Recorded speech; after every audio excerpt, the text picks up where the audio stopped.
السلام علیکم دوستانو، شیردل تخنیکی معلوماتی چینل ته ښه راغلاست.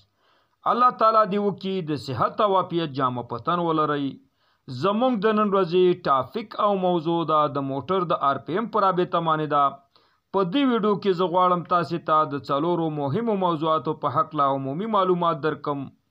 دوستانو دا ویډیو مه میس کوئ، تر اخره پورې وګورئ ترڅو تاسې ته ګټه او پیدا ورسیږي چې هغه موضوعګانې عبارت دي: اول د موټر RPM محاسبات څنګه کولی شئ، دوهم څو پوله موټر څو RPM کیږي، دریم د دې دپاره کومه فارموله استعمالیږي، او څلورم زه غواړم د دې دپاره تاسې سره یو شارټ کټ یو لنډه طریقه شریکه کم چې تاسې څنګه کولی شئ په ډیره اسانۍ سره او په ډیر لږ وخت کې تاسې د موټر RPM معلوم کړئ. دوستانو اول راځو موږ سره مختلف ډوله پول موټرې دي چې عبارت دي دوستانو د 2 پوله، 4 پوله، 6 پوله، 12 پوله او 8 پوله څخه.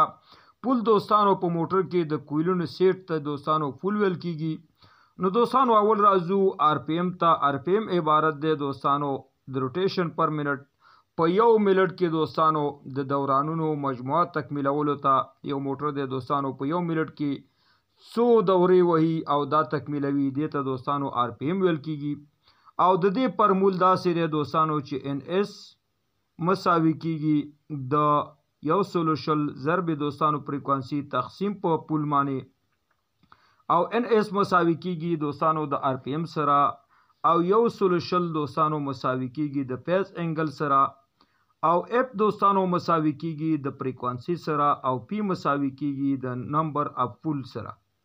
نو دوستانو کله چې تاسې د یو موټر RPM معلوموئ، مثلا دوستانو زموږ سره 2 پوله یو موټر دی، نو دوستانو تاسې څنګه کولی شئ د دې فارمولې څخه استفاده وکړئ او د موټر RPM معلوم کړئ. نو دوستانو تاسې به NS چې دی دا مساوي کیږي د 120 سره، دا به ضربوئ دوستانو چې زموږ فریکوانسي ده دلته په افغانستان کې 50، نو دا به په 50 کې ضربوئ. 120 دوستانو تاسې به په 50 کې ضرب کوئ او بیا تقسیم کوئ په پول باندې. زموږ سره موټر دی دوستانو چې دا 2 پوله دی، په دې بیا تقسیم کوئ، نو موږ ته په لاس باندې راځي 6000. نو بیا دوستانو دغه 6000 چې کله موږ ته د فریکوانسي د ضرب انګل زاویې سره موږ دا ضرب کوو، موږ ته په لاس باندې 6000 رال، دا به تقسیموو په 2 پوله باندې. دوستانو موږ ته په لاس باندې راځي 3000. نو زموږ د 2 پوله موټر دوستانو RPM په منټ کې دوستانو د دې دورانونو مجموعه چې ده دا چې تکمیلوي دا 3000 ده. او مثلا دوستانو زموږ سره بل موټر دی چې د دې پول چې دي دوستانو 4 دي، نو دا انګل زاویه دا به ضربوو په 500 کې چې زموږ انګل زاویه د 120 ضرب دوستانو 50 زموږ فریکوانسي ده، دا به تقسیموو په 4 باندې.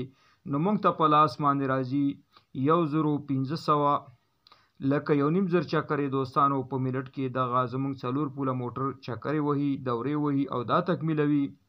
او شارټ کټ طریقه دوستانو تاسې داسې ده چې تاسې کولی شئ دوستانو 50 فریکوانسي دا به ضرب کوئ د منټ چې زموږ په منټ کې دوستانو 60 سیکنډ دي، په دې کې بیا ضرب کوئ. نو موږ ته په لاس باندې راځي دوستانو 3000. بیا به دوستانو چې کله تاسې ته 3000 په لاس را دا به ضرب کوئ په 2 باندې، نو موږ ته په لاس باندې راځي 6000.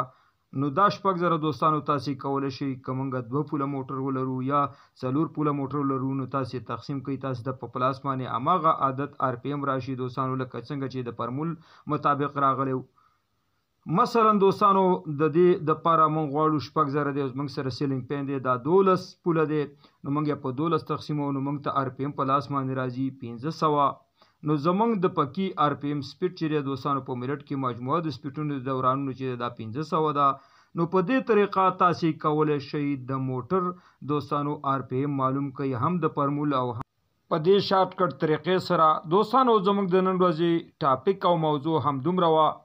که غواړئ د برق تخنیک څخه ځانونه برخمن کړئ او خپل هر قسم برقي وسایل پخپله په خپلو کورونو کې ترمیم او جوړ کړئ. دوستانو که زما چینل مو نوی سبسکرایب کړئ نو مهرباني وکړئ زما چینل سبسکرایب کړئ او دا ویډیو د خپلو ملګرو سره شیر کړئ ترڅو خیر او پیدې ټولو ته ورسیږي. دوستانو ستاسو توجه او لیدو څخه یو نړۍ مننه. السلام علیکم.